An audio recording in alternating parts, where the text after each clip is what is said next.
हमारी यूनिवर्स के बारे में शायद सबसे कमाल की बात है इसका साइज, कि ये कायनात कितनी अनइमेजिनेबली बड़ी है। लेकिन यही बात शायद सबसे मायूस कुन भी है। जरा खुद ही सोचकर देखें, अगर आज हम अपने पावरफुल टेलीस्कोप्स का इस्तेमाल करके जमीन जैसा एक और प्लैनेट ढूंढ भी लेते हैं किसी गैलेक्सी में जो इंसानों के लिए रहने लायक हो, वहां तक पहुंचने में सदियां लग जाएंगी। दरअसल किसी भी एक इंडिविजुअल इंसान के लिए ये गैलेक्सी छोड़कर जाना नामुमकिन है। आप सब जानते हैं कि जमीन मिल्की वे गैलेक्सी में है और मिल्की वे के जो सबसे करीब गैलेक्सी है वो है एंड्रोमेडा गैलेक्सी। तकरीबन 2.5 मिलियन लाइट ईयर्स दूर है जमीन से। तो अगर हम एक स्पेसक्राफ्ट का इस्तेमाल करें वहां तक जाने के लिए, यूजुअल स्पीड होती है एक स्पेसक्राफ्ट की 28,000 किलोमीटर फी घंटा। इस स्पीड से वहां तक जाने में 94.5 बिलियन ईयर्स लग जाएंगे। इतना ही नहीं, अगर किसी तरीके से हम टेक्नोलॉजी बना लेते हैं लाइट की स्पीड पे ट्रैवल करने की, तो भी वहां पर पहुंचने में 2.5 मिलियन ईयर्स का वक्त लग जाएगा। ये बात सही मायनों में मायूस कर देने वाली है। आखिर क्या तुक बना ये सारे प्लैनेट्स ढूंढने का जब हम वहां पर कभी ट्रैवल ही नहीं कर पाएंगे। लेकिन अगर एक शॉर्टकट रास्ता हो गैलेक्सी के बाहर तक ट्रैवल करने का, एक ऐसा शॉर्टकट जिसके जरिए हम ये मिलियन लाइट ईयर्स का सफर कुछ महीनों में ही तय कर लें, तब ये बातें जरूर दिलचस्प बन जाती है। ये शॉर्टकट्स हैं दोस्तों वर्म होल्स। साल 2014 की फिल्म इंटरस्टेलर, इस फिल्म में दिखाया गया है कि कूपर और उनकी टीम जब जमीन छोड़कर निकलती है और हैबिटेबल प्लैनेट्स की तलाश में, जमीन जैसे ही और प्लैनेट्स की तलाश में, तो वो दूसरी गैलेक्सी में ट्रैवल करते हैं। अपनी गैलेक्सी से दूसरी गैलेक्सी में वो पहुंचते हैं एक वर्म होल के जरिए कुछ ही मिनटों के अंदर। ये फिल्म का वो सीन है जब कूपर की टीम वर्म होल से गुजरती है। फिल्म के मुताबिक इस वर्म होल को डिस्कवर किया गया था सैटर्न के ऑर्बिट के पास नासा के जरिए। लेकिन सबसे दिलचस्प बात यह है कि वर्म होल्स का ये कॉन्सेप्ट कोई साइंस फिक्शन नहीं है, बल्कि असल साइंस पर बेस्ड है। क्या होते हैं वर्म होल्स बिल्कुल और कैसे हम इसका इस्तेमाल कर सकते हैं, ये सब समझने से पहले हमें वापस आना पड़ेगा आइंस्टाइन की थ्योरी ऑफ रिलेटिविटी पर। अब थोड़ा और डीप चलते हैं इसके अंदर। जब एल्बर्ट आइंस्टाइन ने अपनी थ्योरी ऑफ रिलेटिविटी लिखी तो इसे एक सेट ऑफ इक्वेशंस में लिखा था। इन इक्वेशंस के सेट को आइंस्टाइन फील्ड इक्वेशंस करके कहा जाता है। पहली दफा इन्हें पब्लिकली रिवील किया गया था 25 नवंबर साल 1915 में, जब आइंस्टाइन ने अपना पेपर सबमिट किया था to the Prussian Academy of Sciences, Berlin, Germany में। टोटल में ये फील्ड इक्वेशंस 10 अलग अलग इक्वेशन से बनती हैं, 10 non linear partial differential equations. लेकिन इन्हें शॉर्ट में एक इक्वेशन से भी रिप्रेजेंट किया जा सकता है, और वो एक इक्वेशन कुछ ऐसी दिखती है। Capital G mu new plus lambda छोटा g mu new 8 pi g by c the power 4 और t म्यू न्यू। फिक्र मत कीजिए, इस वीडियो में हम मैथमेटिकल डिटेल्स में नहीं जाएंगे क्योंकि इस एक इक्वेशन के अंदर बहुत ज़्यादा कॉम्प्लेक्सिटी है। अगर इसे एक्सपैंड करते हो इस एक इक्वेशन को, तो देखो कैसी स्टेप्स दिखती हैं। अगर आप मैथ से मोहब्बत भी करते हो तो भी आपका सर घूम जाएगा ये देखकर। मोटे मोटे तौर पर ये इक्वेशंस हमें बताते हैं कि मैटर और एनर्जी कैसे स्पेस टाइम के कर्वेचर को इन्फ्लुएंस करते हैं। एल्बर्ट आइंस्टाइन ने कहा था, इस चीज को विजुअलाइज करने के लिए इमेजिन करो एक बड़ा सा मेश है। इस मेश के ऊपर जब आप ऑब्जेक्ट्स रखते हो, ये वजन से नीचे बेंड डाउन हो जाता है। जो स्पेस टाइम का मेश है वो भी कुछ इसी तरीके से बेंड हो जाता है, कर्व हो जाता है, बड़े बड़े प्लैनेट्स और स्टार्स के वजन से। जितना ज्यादा ग्रेविटेशनल फोर्स होगा किसी प्लैनेटरी ऑब्जेक्ट का, उतना ही ज्यादा ये स्पेस टाइम का मेश कर्व हो जाएगा उनके अराउंड। अब इंटरेस्टिंग बात यह है कि एल्बर्ट आइंस्टाइन खुद से अपनी फील्ड इक्वेशंस को मुकम्मल तौर पर सॉल्व नहीं कर पाए थे। उन्होंने बस एक अप्रॉक्सीमेट सॉल्यूशन निकाला था अपनी इक्वेशन का एक स्पेसिफिक केस में। पहले शख्स जिन्होंने इन फील्ड इक्वेशंस को सॉल्व किया था वो थे कार्ल श्वार्ज़शिल्ड, साल 1916 में। इन्होंने एग्जैक्टली कैलकुलेट किया कि ये स्पेस टाइम का कर्व कितना बेंड होता है, कैसे बेंड होता है एक सिंगल बॉल ऑफ मास के केस में। ये कार्ल श्वार्ज़शिल्ड का ही सॉल्यूशन था जिसकी मदद से साइंटिस्ट समझ सके सिंगुलैरिटी के कॉन्सेप्ट को। क्या होगा अगर ये मास इनफाइनाइटली डेंस बन जाए, स्पेस टाइम का कर्वेचर इसके अराउंड इतनी टाइटली रैप हो जाएगा कि ये जो रीजन है ये बाकी यूनिवर्स से पूरा पिंच ऑफ हो जाएगा। इसी की वजह से ही साइंटिस्ट ब्लैक होल के कॉन्सेप्ट को थियोरेटिकली प्रूव कर पाए, और ये चीज़ आज से 100 साल पहले ही हो गई थी। एक्चुअली में कई दशकों बाद जाकर साल 2019 में ही पहली दफ़ा था कि साइंटिस्ट ने एक ब्लैक होल की फ़ोटो ली हो। तो मोटे मोटे तौर पर बात मैं ये कहना चाह रहा हूँ कि इन फील्ड इक्वेशंस का एक सोल्यूशन ब्लैक होल्स निकला था। थियोरेटिकली हम ब्लैक होल्स की एग्जिस्टेंस के बारे में ऑलरेडी जानते थे उनके डिस्कवर होने से करीब 100 साल पहले। और बात यह है दोस्तों कि इन्हीं फील्ड इक्वेशंस का एक और सोल्यूशन है वर्म होल्स। आप शायद सोचोगे कि एक इक्वेशन को सॉल्व करके ये दो सॉल्यूशंस कैसे निकल रहे हैं। मैं कहूँगा याद करो, स्कूल में क्वाड्रेटिक इक्वेशंस पढ़ी थी। इस सिंपल सी इक्वेशन के भी दो सॉल्यूशंस हैं, x = 2 और x = 3, दोनों फिट बैठते हैं। तो आइंस्टाइन की ये फील्ड इक्वेशंस देखो तो ये तो कहीं ज़्यादा और कॉम्प्लिकेटेड है। इनके एक्चुअल में ढेर सारे सॉल्यूशंस हो सकते हैं। वर्म होल एक सॉल्यूशन है और इसका साइंटिफिक नाम है वर्म होल के सॉल्यूशन का आइंस्टाइन रोजन ब्रिज। ये नाम आता है एल्बर्ट आइंस्टाइन और उनके असिस्टेंट नेथन रोजन से, जिन्होंने साथ में मिलकर इस सॉल्यूशन को निकाला साल 1935 में। तो वर्म होल्स को समझना बड़ा आसान है। ये बेसिकली एक शॉर्टकट रास्ता है जो स्पेस टाइम के दो पॉइंट्स को कनेक्ट करता हो। पहले मैं आपको चीज़ें 2 डायमेंशंस में समझाता हूं ताकि आपके लिए समझना आसान हो। इस पेपर को देखें, इस पेपर पर 2 पॉइंट्स हैं A और B। अगर आपको पॉइंट A से पॉइंट B तक जाना है सबसे छोटा रास्ता इस्तेमाल करके, कौन सा रास्ता हो सकता है? वो डायरेक्ट स्ट्रेट लाइन जो A और B को कनेक्ट करती हो, है ना। 2 डायमेंशंस में इससे छोटा रास्ता और कोई नहीं हो सकता, एक्सेप्ट ये जो स्ट्रेट लाइन दोनों पॉइंट्स को कनेक्ट कर रही है। लेकिन अगर हम इस 2 डायमेंशनल मेश को 3 डायमेंशंस में बेंड कर दें तो अचानक से आप देखोगे कि नए रास्ते निकलते हैं। मैंने यहाँ पर A और B को इस तरीके से बेंड कर दिया है कि अब अगर आपको सबसे छोटा रास्ता चूज करना है A से B जाने के लिए, तो आप डायरेक्टली ये कुछ मिलीमीटर्स का जो डिस्टेंस बचा है A और B दोनों के बीच में, इस डिस्टेंस को आप यूज कर सकते हैं। और यहाँ अगर मैं एक रास्ता बना दूं इन दोनों के बीच में, लिटरली एक पेन डालकर, तो एक शॉर्टकट रास्ता निकल गया है A से B तक जाने का, जो बहुत बहुत छोटा है एज कंपेयर टू ये वाला रास्ता। वर्म होल्स भी यही काम कर रहे हैं। हमारी 3 डायमेंशनल दुनिया में हमें लगता है मिल्की वे गैलेक्सी से एंड्रोमेडा गैलेक्सी तक जाने का सबसे छोटा रास्ता है 2.5 मिलियन लाइट ईयर्स दूर। लेकिन अगर हमारी 3 डायमेंशनल स्पेस को 4 डायमेंशन में कर्व किया जाए, बेंड किया जाए, तो हो सकता है इससे भी छोटा एक बड़ा शॉर्टकट रास्ता निकल सके। अब 4 डायमेंशन हमारे लिए इमेजिन करना बहुत मुश्किल है क्योंकि हम सब 3 डायमेंशंस में रहते हैं। लेकिन कुछ हद तक आप इसे बेहतर समझ सकते हो अगर आप 2 डायमेंशंस और 3 डायमेंशंस को कंपेयर करो तो। इसका एक और एग्जांपल बताता हूं। यह है दुनिया का नक्शा। मान लो अगर आपको दिल्ली से न्यूयॉर्क जाना है एक फ्लाइट लेकर, तो सबसे छोटा रास्ता क्या होगा फ्लाइट का? आप कहोगे दिल्ली से न्यूयॉर्क डायरेक्टली स्ट्रेट लाइन में कनेक्ट करता हुआ फ्लाइट अफ्रीका के ऊपर से होती हुई जाएगी। लेकिन हकीकत में यह सबसे छोटा रास्ता नहीं होगा क्योंकि आप 2 डायमेंशंस में सोच रहे हैं। सबसे छोटा रास्ता एक्चुअली में होगा फिनलैंड स्वीडन के ऊपर से गुजरते हुए आइसलैंड ग्रीनलैंड के पास से जाते हुए न्यूयॉर्क पहुंचना, जो कि 2 डायमेंशंस में देखकर लगता है कि ये क्या लंबा सा रास्ता ले लिया, ऊपर से जाने की क्या जरूरत थी। लेकिन 3 डायमेंशंस में इसे देखोगे तो लगेगा कि ये तो बड़ी ऑब्वियस सी बात है, सबसे छोटा रास्ता तो यही है।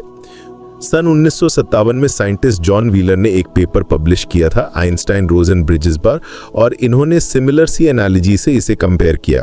इन्होंने कहा एक एप्पल है और एक कीड़ा उस एप्पल को खा रहा है, एक वर्म। वो उस एप्पल की एक साइड से दूसरी साइड पहुंच जाता है बीच से ट्रैवल करके उसे खाते खाते।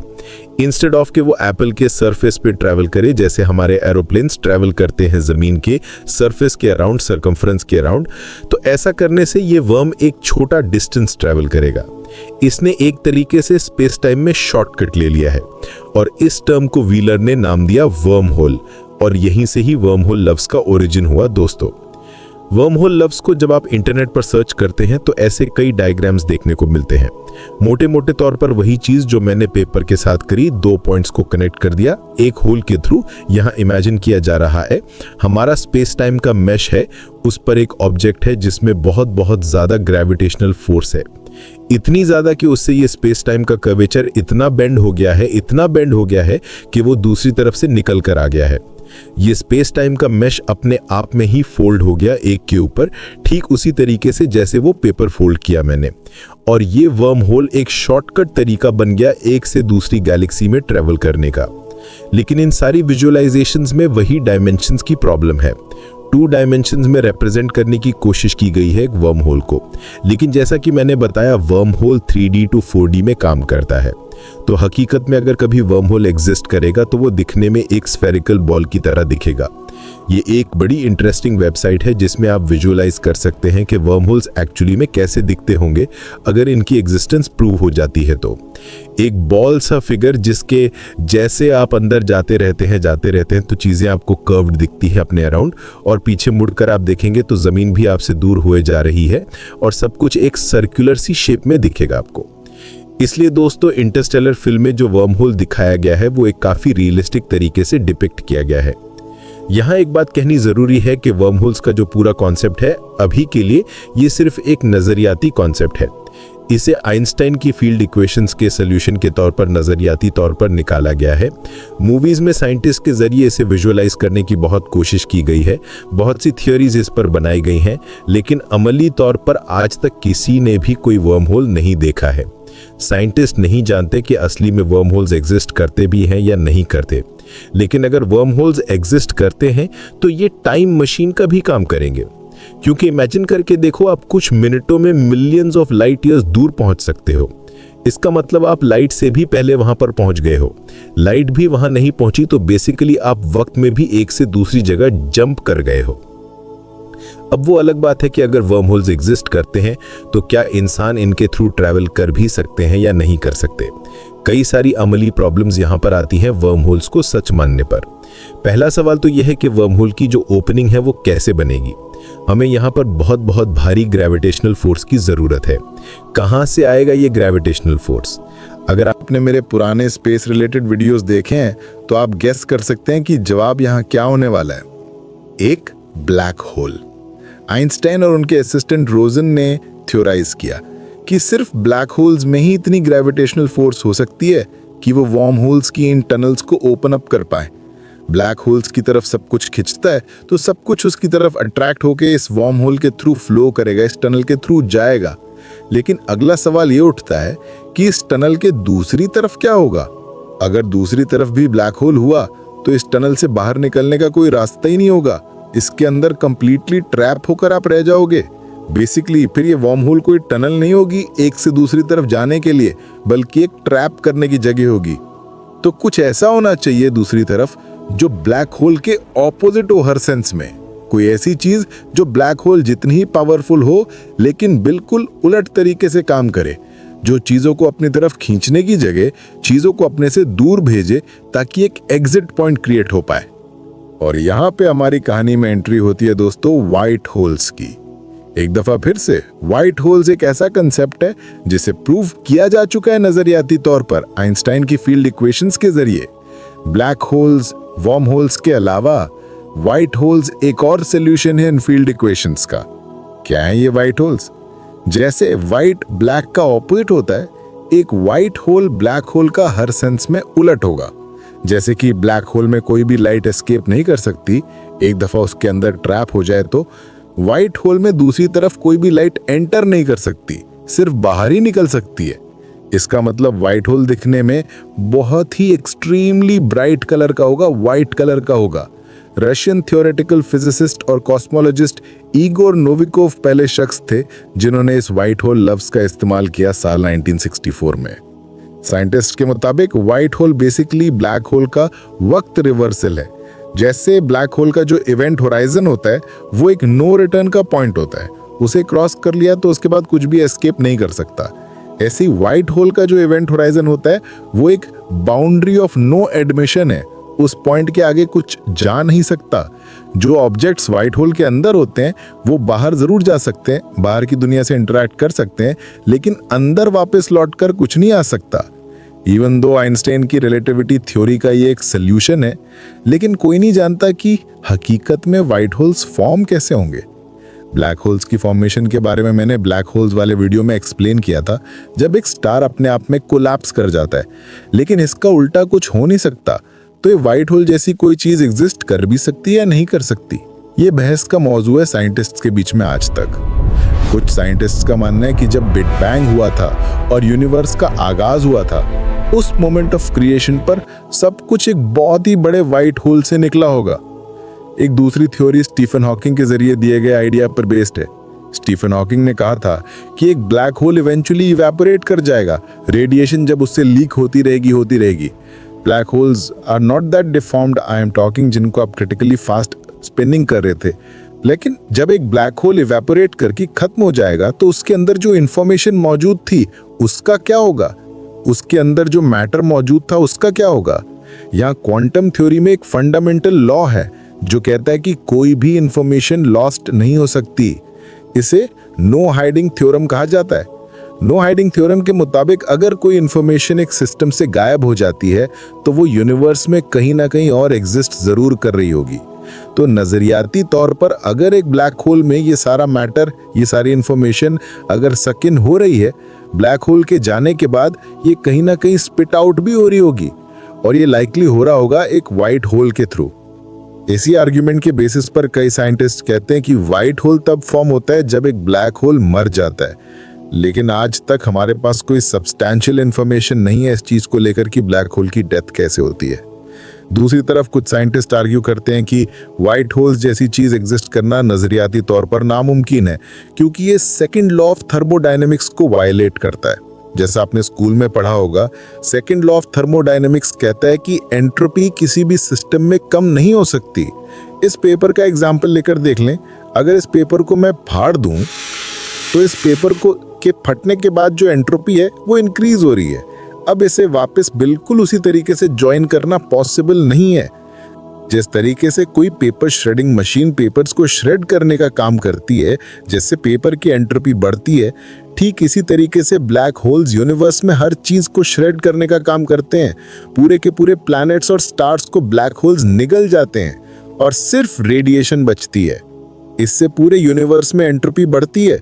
लेकिन अगर इसी चीज को इमेजिन करने की कोशिश करो कि ये रिवर्स में हो रही है, एंट्रोपी कम हो रही है, ये पॉसिबल ही नहीं है। और अगर व्हाइट होल्स एग्जिस्ट करते हैं तो एसेंशियली वो यही काम करेंगे, इसलिए इस लॉजिक से वो एग्जिस्ट नहीं हो सकते शायद। लेकिन इसके बावजूद भी कुछ साइंटिस्ट का मानना है कि ना सिर्फ व्हाइट होल्स एग्जिस्ट करते हैं, बल्कि साल 2006 में साइंटिस्ट ने व्हाइट होल्स का एक मंजर देखा। 14 जून साल 2006 की बात है। एक स्पेस सैटेलाइट जिसका नाम है नील गैरल स्विफ्ट ऑब्जर्वेटरी, इसने एक एस्ट्रोनॉमिकल इवेंट को कैप्चर किया। साइंटिस्ट ने देखा कि एक व्हाइट लाइट का एक एक्सप्लोजन सा हुआ है और ये अचानक से फिर गायब हो गया। इस इवेंट को नाम दिया गया GRB 060614। ये एक गामा रे बर्स्ट था। गामा रे बर्स्ट बेसिकली बहुत ज़्यादा एनर्जेटिक एक्सप्लोजन्स होते हैं जो दूर की गैलेक्सीज में ऑब्जर्व किए जाते हैं। यूजुअली इवेंट्स तब होते हैं जब कोई ब्लैक होल एक बड़े से स्टार को निगल जाता है। लाइट के बड़े ब्राइट एक्सप्लोजन्स देखने को मिलते हैं। लेकिन इस केस में कोई स्टार के होने का सबूत नहीं पाया गया, तो ये हाइपोथेसाइज किया गया कि ये एक व्हाइट होल की ऑब्जर्वेशन थी। उसके बाद से लेकर अब तक कोई ऐसे इवेंट्स दोबारा देखने को हमें नहीं मिले हैं, और इसलिए अभी तक व्हाइट होल सिर्फ एक नजरियाती चीज है। लेकिन बात यहाँ ये नोट करने वाली है कि ब्लैक होल्स भी एक वक्त पर नजरियाती चीज हुआ करते थे, लेकिन फिर एक दिन उन्हें अमली तौर पर प्रूफ कर दिया गया। तो हो सकता है आने वाले वक्त में व्हाइट होल्स के साथ भी ऐसा ही हो। सेम चीज वॉर्म होल्स के बारे में भी कही जा सकती है दोस्त। हो सकता है आने वाले वक्त में उन्हें साबित किया जा सके। लेकिन अगर इनकी एग्जिस्टेंस को साबित कर भी दिया जाए तो साइंटिस्ट इस बात पर भी बड़ा डाउट करते हैं कि इंसान एक्चुअली में उनके थ्रू ट्रैवल कर पाएंगे या नहीं कर पाएंगे। वॉर्म होल्स की एग्जिस्टेंस को लेकर सबसे इंटरेस्टिंग लेटेस्ट खबर है साल 2015 की, जब साइंटिस्ट ने एक लेबोरेटरी में मैग्नेटिक वॉर्म होल क्रिएट कर दिया। तो अभी तक जो हम वॉर्म होल्स की बात कर रहे थे वो ग्रेविटेशनल फोर्स के सेंस में कर रहे थे, लेकिन अगर मैग्नेटिक फोर्स की बात करी जाए तो साइंटिस्ट ऑलरेडी वॉर्म होल को क्रिएट करने में कामयाब रहे हैं। इसका मतलब क्या हुआ यहाँ पर? अब मैग्नेट के दो एंड्स होते हैं दोस्तों, एक नॉर्थ पोल एक साउथ पोल। हम सब जानते हैं कि ये दो एंड्स हमेशा साथ में रहते हैं। अगर आप एक मैग्नेट को दो पीसेस में तोड़ भी दोगे तो दोनों पीसेस के अपने दो पोल्स फिर भी रहेंगे।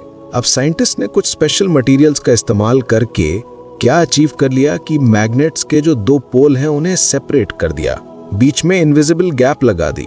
बेसिकली एक मैग्नेट की मैग्नेटिक फील्ड वार्म होल के एक एंड से अंदर गई और दूसरे एंड से बाहर निकली। इसकी विजुअलाइजेशन यहाँ आप देख सकते हो। लेफ्ट वाली इमेज एक डिवाइस दिखाती है जो साइंटिस्ट ने क्रिएट किया, जिसने मैग्नेट के दो पोल्स को सेपरेट कर दिया। तो ये डिवाइस बेसिकली वार्म होल का काम कर रहा है मैग्नेटिक फील्ड के लिए। हमें आंखों से तो ये डिवाइस दिख रहा है, लेकिन अगर मैग्नेटिक फील्ड्स को ही आप देखोगे राइट पिक्चर में, तो आपको दिखेगा कि एक तरफ एक पोल है मैग्नेट का, दूसरी तरफ सेपरेट आउट होके दूर दूसरा पोल है। जैसे स्पेस में wormhole space time curvature को बेंड करने का काम करेगा, यहाँ इस वार्म होल ने मैग्नेटिक फील्ड को बेंड करने का काम किया। इस मैग्नेटिक वार्म होल को बनाने के लिए एक high temperature super conducting material का इस्तेमाल किया गया था, जिसका नाम है यूटेरियम बेरियम कॉपर ऑक्साइड, और इसे एक लिक्विड नाइट्रोजन बाथ में रखा गया था इस एक्सपेरिमेंट को करने के लिए। फाइनली दोस्तों, मैं ये कहना चाहूंगा कि अगर वार्म होल्स का एग्जिस्टेंस नहीं भी प्रूव हो पाता है आने वाले वक्त में, इसका मतलब ये नहीं कि हम और तरीके नहीं ढूंढ सकते फास्टर देन लाइट ट्रैवल करने के। नजरियाती तौर पर देखा जाए तो कई और सॉल्यूशंस प्रपोज किए जाते हैं, जैसे कि एक है अल्क्यूबियर ड्राइव। इसे प्रपोज किया गया था साल 1994 में थियोरेटिकल फिजिसिस्ट मिगुएल अल्क्यूबियर के जरिए। आइडिया यहाँ ये है कि एक ऐसा स्पेसक्राफ्ट होगा जो लाइट से तेज स्पीड पे ट्रैवल कर पाएगा। लेकिन कैसे कर पाएगा? ये कर सकेगा अपने सामने के स्पेस टाइम कर्वेचर को कॉन्ट्रैक्ट करके और अपने पीछे के स्पेस टाइम कर्वेचर को एक्सपैंड करके। नजरियाती तौर पर देखा जाए दोस्तों, आइंस्टाइन की फील्ड इक्वेशन का एक और सॉल्यूशन यहाँ पर अल्क्यूबियर ड्राइव प्रेजेंट करता है। ये बड़ा इंटरेस्टिंग होगा देखना कि आने वाले वक्त में और कौन कौन से सॉल्यूशंस प्रपोज किए जाते हैं इन फील्ड इक्वेशंस के, और क्या क्या अगली चीजें इनसे निकल पाती हैं। बहुत बहुत शुक्रिया।